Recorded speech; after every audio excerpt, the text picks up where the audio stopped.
mastery means that you are able to understand and yet hindi mo siya nagagawa. Bakit? This is level 2. Level 2 is what we call emotional mastery. Now dito napuputol ang cycle.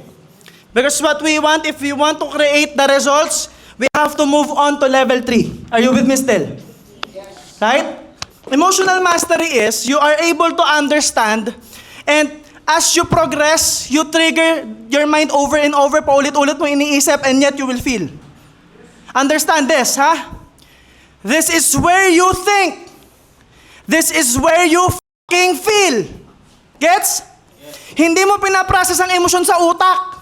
Ang emosyon nararamdaman. But the problem with you, akala mo nasa emotional mastery ka na, hindi napipil ko talaga eh. Anong napipil mo talaga? Hinuhusgahan mo yung nararamdaman mo. Are you with me?